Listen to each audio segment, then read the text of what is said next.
জেনারেশনের যারা আমরা এখানে আছি, আমরা নোংরামি দেখতে দেখতে আটকের এই জায়গাটা দাঁড়িয়ে আছে।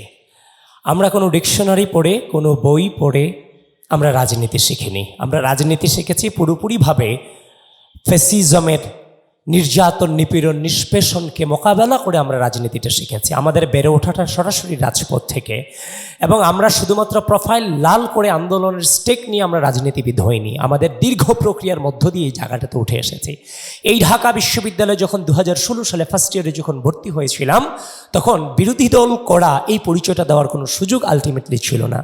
সেই সময়টাতে থেকে বাংলাদেশ জাতীয়তাবাদী ছাত্রদল, আমি যখন হলে উঠেছিলাম, হলে ওঠার পরে গেস্টম গণরমের যে নির্যাতন দেখেছি, যে নিপীড়ন দেখেছি, সেখান থেকে আমি পণ করেছি যে এই ধরনের রাজনৈতিক অপসংস্কৃতিগুলোকে দূর করতে হবে। এজন্য আমাকে কি করতে হবে? আমার একটা রাজনৈতিক সংগঠনের আদর্শকে বিলং করতে হবে, সেখানে আমাকে যেতে হবে। আমি নিজে জসীমউদ্দিন হলের স্টুডেন্ট ছিলাম। সেই হলে থাকা অবস্থা আমার ফেসবুক সার্চ অপশনে আমি লিখেছিলাম বাংলাদেশ জাতীয়তাবাদী ছাত্রদল জসীমউদ্দিন হল লিখে আমি তৎকালীন সদস্য সচিবকে খুঁজে আমি রাজনীতিতে এসেছিলাম। আমাকে কেউ তুলে আনে নাই রাজনীতিতে, আমি নিজে খুঁজে এসেছিলাম শুধুমাত্র এই রাজনৈতিক অপসংস্কৃতিকে ঘৃণা করে। এবং এই রাজনৈতিক অপসংস্কৃতিকে ঘৃণা করে 2015 সালে বেচের আমরা 9 থেকে 10 জন স্টুডেন্ট মাত্র এই বিরোধী রাজনৈতিক পরিস্থিতি মোকাবেলা করেছিলাম। মাত্র 9 থেকে 10 জন, যেখানে 6 থেকে 6,500 স্টুডেন্ট ছিল। সুতরাং আমরা কোনো উদ্দেশ্যকে রেখে, অথবা খুব টাকা ইনকামের উদ্দেশ্যে, অথবা বিলিয়ন মিলিয়ন ট্রিলিয়ন ডলারের মালিক হওয়ার উদ্দেশ্যে আমরা রাজনীতি করতে আসিনি।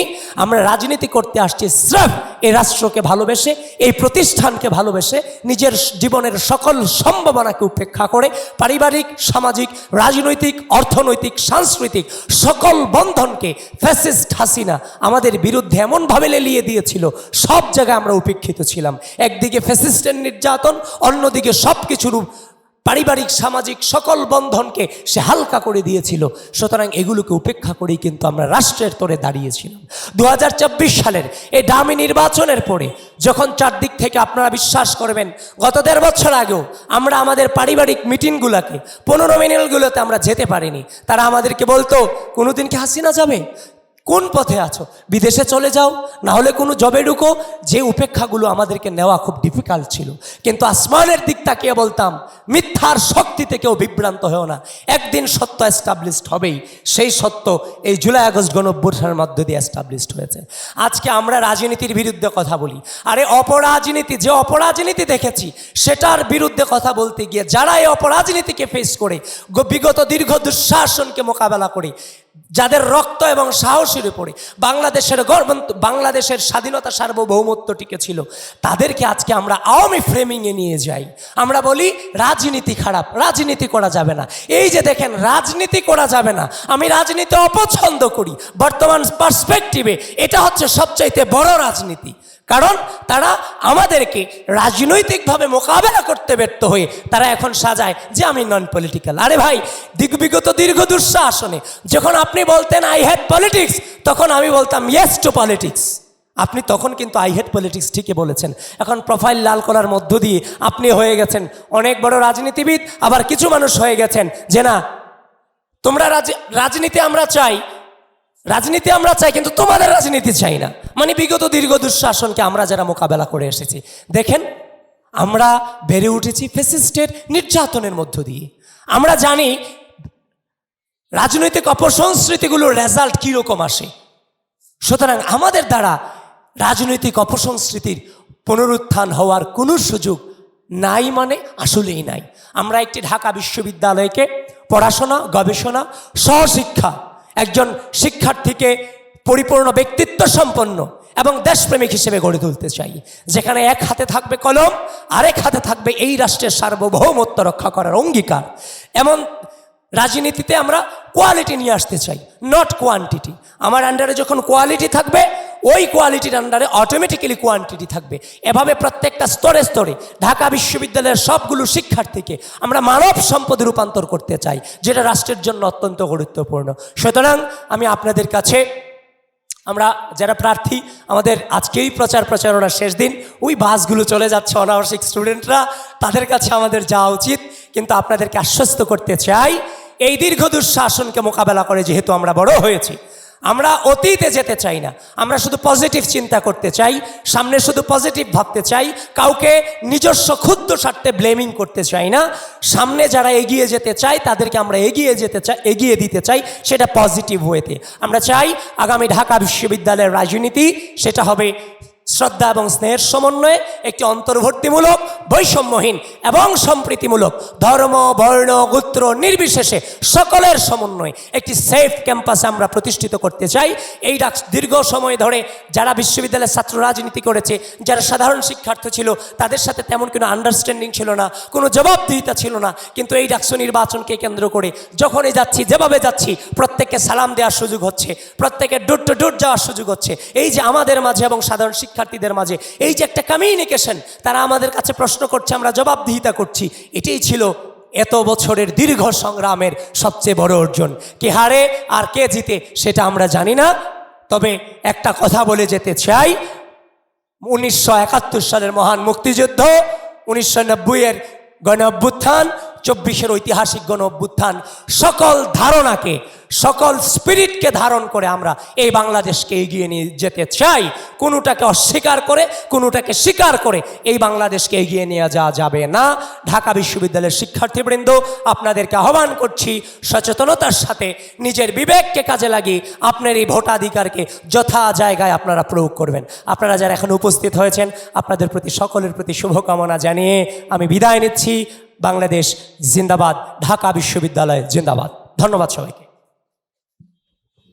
ধন্যবাদ আবি। ছাত্র সংসদের ভূমিকা ঢাকা বিশ্ববিদ্যালয় এবং গণতান্ত্রিক আন্দোলনে, কিন্তু আমাকে প্রশ্ন করা হয়েছে কি করতে পারি সামনে। এখন আমি স্পেসিফিক কিছু আলাপ করি। প্রথমত হচ্ছে ছাত্র সংসদ নির্বাচন আসলে কেন জানি স্টেট স্টাবলিশমেন্ট দিতে চায় না।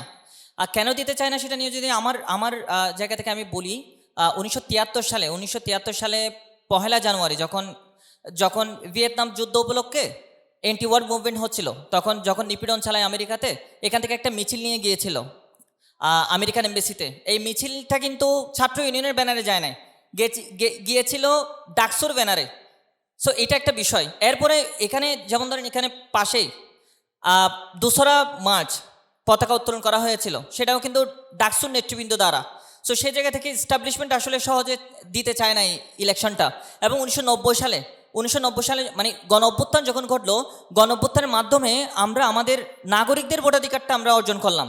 কিন্তু দেখতে পেলাম এই যে ছাত্র সংগঠনগুলো কিন্তু পার্টির আদেশের বাইরে গিয়ে তারা গণ অভ্যুত্থানে যুক্ত হয়েছিল। সো সেই জায়গা থেকে দেখতে পেয়েছি আমরা আমাদের নাগরিকদের ভোটাধিকার দিলেও আমাদের ছাত্রদের যে ভোটাধিকার সেটা কিন্তু কেড়ে নেওয়া হয়েছিল। এবং ফলশ্রুতিতে ঢাকা বিশ্ববিদ্যালয় বন্ধ করে দেওয়ার ফলে সারা বাংলাদেশের সকল কলেজ বিশ্ববিদ্যালয়ের ছাত্র সংসদগুলো দীর্ঘদিন ধরে বন্ধ ছিল। তো এস্টাবলিশমেন্ট আসলে দিতে চায় না আর কি ইলেকশনটা। এবং 19 সালের ডাকসু নির্বাচনটা কিন্তু এমনি হয় নাই। এখানে যারা সামনে বসে আছেন এখানে অনেকেই ছিলেন যারা দীর্ঘ সময় ধরে ডাকসু আন্দোলনে যুক্ত ছিলেন। শিক্ষার্থী অধিকার মঞ্চ গঠিত হয়েছিল 2012 সালে। টানা হরতাল, অবরোধ, ক্যাম্পাসের মধ্যেই বিভিন্ন ঘেরাও কর্মসূচি, এভাবেই কিন্তু আমরা দেখতে পেলাম 2012 সাল থেকে টানা। আমি যখন 2018 সালে আসি তখন দেখতে পাই, ঘুম থেকে উঠেই দেখতাম ডাকসুদে হারামজাদা, পুরো ভিসি চত্বর জুড়ে লেখা ডাকসুদে হারামজাদা। সো এইভাবেই কিন্তু দেখতে পেয়েছি এবং দেখতে পেয়েছি টানা দিনের পর দিন অনশন করতে। তো এইভাবেই কিন্তু ডাকসু নির্বাচনটা আমরা আদায় করলাম, যদিও সেই নির্বাচন নিয়েও আমাদের একটা সন্দেহ ছিল। কারণ এমন সময় দিচ্ছে যে সময় আমরা যারা এখানে রেজিস্ট্যান্স ফোর্স ছিলাম, মানে 13-14 সালে আমাদের যে শক্তিটা ছিল, সেই শক্তিটা যখন একটু ক্ষয়ের দিকে, তখনই কিন্তু তারা ডাকসু দিতে সম্মত হলো। এবং 19 সালে 11 মার্চ তারা ডাকসু দিচ্ছে, যেখানে দেখা গেল একটা ভোট ডাকাতি নির্বাচন কিছুদিন আগে তারা সম্পন্ন করলো। সো সেই জায়গা থেকে এটাকে আসলে খুব স্বাভাবিকভাবে আমরা নিতে পারি না। আমাদের আসলে সন্দেহ থেকে যাই, প্রশাসনের প্রতি সন্দেহ থেকে যাই, এই স্টেটের প্রতি সন্দেহ থেকে যে আসলে ডাকসু দিচ্ছে এটা কোনো না কোনোভাবে ইঞ্জিনিয়ার্ড হবে কিনা, যেটা 19 সালেও হয়েছিল। কিন্তু তবু আমরা ইলেকশনে ইলেকশনে যেতে গিয়েও আমরা দেখতে পাচ্ছি এখানে অনেক ধরনের, এখানে যেহেতু আমি সামনে দাঁড়িয়ে আছি, অনেকেই আছেন, আমরা অনেক আলাপ, আমাদের প্রশাসনের সাথে মিটিংয়ের আলাপগুলো আমরা কখনো বাইরে আনি না। আমরা 5 আগস্টের পর থেকে আমরা প্রশাসনকে বলে আসতেছি আপনাদের এই জায়গায় সংস্কার করা দরকার, আপনাদেরকে রাজনৈতিক কালচার কেমন হবে, আমাদের সামাজিক চুক্তি দরকার, আমাদের ক্যাম্পাস চার্টার দরকার, এই বিভিন্ন আলাপ কিন্তু আমরা করে এসেছি। প্রশাসনের সাথে আমরা যখন প্রথম মিটিং করি তখন আমাদের সাথে ছিলেন আমাদের ভিসি স্যার এবং প্রক্টর স্যার সহ বিভিন্ন গুরুত্বপূর্ণ ব্যক্তি। কিন্তু পরবর্তীতে আমরা দেখতে পেলাম তারা বিভিন্ন ধরনের কমিশন গঠন করে দিয়ে বিভিন্ন রিটায়ার্ড টিচারদেরকে বা রিটায়ার্ড বিচারপতিদের সামনে আমাদেরকে বসায় দিত। আমরা যারা ছাত্র সংগঠনের নেতৃবৃন্দ ছিলাম তাদের সাথে বসায় দিত বিভিন্ন বিভিন্ন ব্যক্তিদেরকে, যাদের সাথে আমাদের কোনো দেনা নেলাই নেই। আমরা প্রশাসনিক পদে যারা আছেন তাদের থেকে আমরা বিভিন্ন দাবি দাওয়া আদায় করার জন্যই কিন্তু আমরা বসতাম, কিন্তু কোনো দাবি, কোনো ধরনের কোনো সংস্কার আমরা দেখতে পাই নাই। এবং ফলশ্রুতিতে আমরা কী কী দেখলাম? আমরা তোফাজ্জল হত্যাকাণ্ড দেখলাম, আমরা ঘৃণাস্তম্ভ মুছতে দেখলাম, আমরা দেখলাম মোটিভ পোড়াচ্ছে চারুকলা, এবং চারুকলার ইতিহাসে কখনোই শিক্ষার্থীদের বাইরে কেউ নিরাপত্তা দেয় নাই। যখনই স্টেট বা ইনস্টিটিউশন যখন নিরাপত্তা দিতে আসলো চারুকলা, তখনই দেখলাম আমরা মোটিভ পোড়াতে। সো এই ঘটনাগুলোর কোনো ব্যাখ্যা প্রশাসনের পক্ষ থেকে আমরা পাই নাই। এবং আমরা দেখতে পেয়েছি ঢাকা বিশ্ববিদ্যালয়ে একটার পর একটা মিছিল হচ্ছে ছাত্র রাজনীতি নিষিদ্ধের জন্য। আমরা কিছুই করতে পারতেছিলাম না, আমরা অঘোষিতভাবেই নিষিদ্ধ ছিলাম। ঢাকা বিশ্ববিদ্যালয়ে টানা 5 আগস্ট পরবর্তী সময় থেকে দীর্ঘ 5-6 মাস পর্যন্ত আমরা আসলে নিষিদ্ধই ছিলাম ক্যাম্পাসে। এবং সারা ক্যাম্পাসে আমাদের দেয়ালিকাগুলোতে লেখা ছিল তুমি কি আমি কে, রাজাকার রাজাকার। আমাদের কোনো কাজই করতে দেওয়া হয় না এখানে। সো এই পরিস্থিতির মধ্য দিয়ে কিন্তু আমরা গেছি। আমরা বলেছিলাম কিভাবে আপনারা একটা রিকনসিলিয়েশন প্রসেসের মধ্যে দিয়ে আসবেন, কিভাবে ছাত্রলীগের যারা নেতৃবৃন্দ আছেন তাদেরকে কীভাবে বিচার আওতায় আনবেন, যারা সরাসরি ক্রিমিনাল অফেন্সে যুক্ত ছিল তাদেরকে কীভাবে বিচার আওতায় আনবেন, বাকিদেরকে স্বাভাবিক জীবনে ফিরিয়ে আনা, এগুলো কিন্তু কোনোটাই করে নাই তারা। তো এই পরিস্থিতির মধ্য দিয়ে কিন্তু আমরা ডাকসু নির্বাচনের দিকেই আমরা যাচ্ছি, আমরা নির্বাচনে অংশগ্রহণও করতেছি, আমরা সব কিছুই কিন্তু মেনে নিচ্ছি। কিন্তু প্রশাসনের পক্ষ থেকে আমরা একটার পর একটা স্টেপ দেখতে পাচ্ছি যেটা আমাদের জন্য, শিক্ষার্থীদের জন্য ক্ষতিকর। প্রথমে তারা ক্যাম্পাস অফ করে দেওয়ার একটা ঘোষণা করলো, মানে 5 তারিখ থেকে 10 তারিখ পর্যন্ত অফ থাকবে। ফলে অনেকে কিন্তু টিকিট কেটে ফেলেছিল, বিশেষ করে নারীদের ক্ষেত্রে আমরা সেটা দেখতে পেয়েছি। এবং যারা প্রথম বসে পড়েন, সেটা ছেলে হোক বা মেয়ে হোক, তাদের কিন্তু এমনিতে একটা ঘর টান থাকে, তারা যেহেতু নতুন ভর্তি হয়েছে, তাদের মধ্যেও কিন্তু ক্যাম্পাস ছেড়ে যাওয়ার একটা প্রবণতা আমরা দেখতে পাচ্ছিলাম। ফলে এইটা সমাধান করতে করতে কিন্তু আমাদের ইলেকশনে চলে আসলো। সো সেই জায়গা থেকে দেখা গেল কিভাবে প্রশাসনের পক্ষ থেকে এই আলাপটা আমরা শুনতে চাচ্ছিলাম, কিভাবে 40,000 শিক্ষার্থীদেরকে আমরা ভোট কেন্দ্রে আনতে পারি, সেই আলাপটা কিন্তু আমরা শুনতে পাই নাই।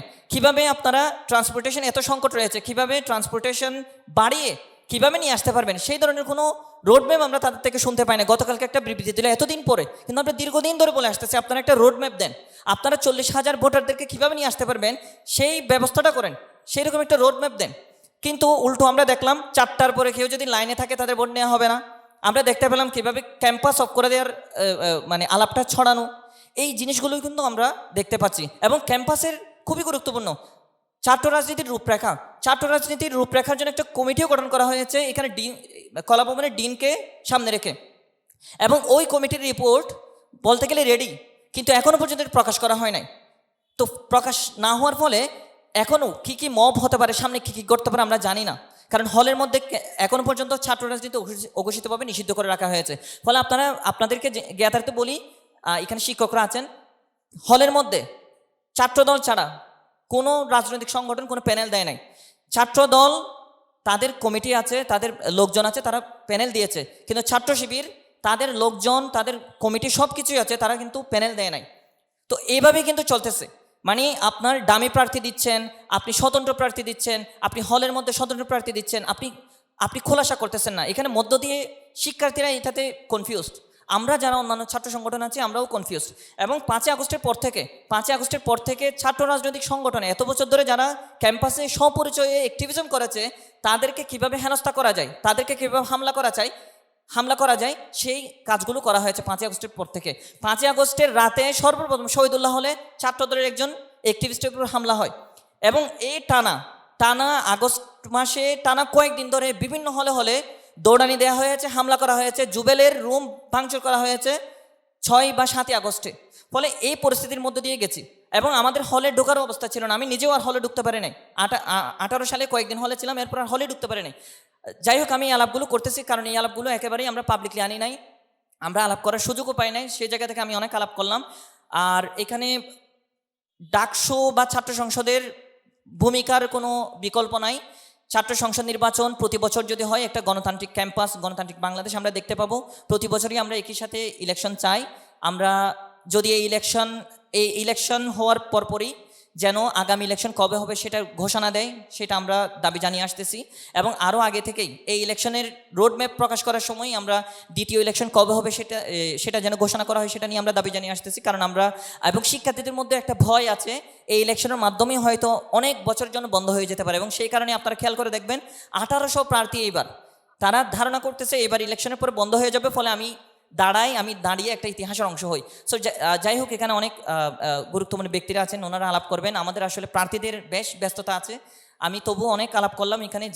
যেসব আলাপ আমরা আসলে সাধারণত করি না। সবাই দোয়া করবেন, আশীর্বাদ করবেন, এই আর কি। ধন্যবাদ। ধন্যবাদ। আরমানের জন্য কারো কোনো প্রশ্ন আছে কি?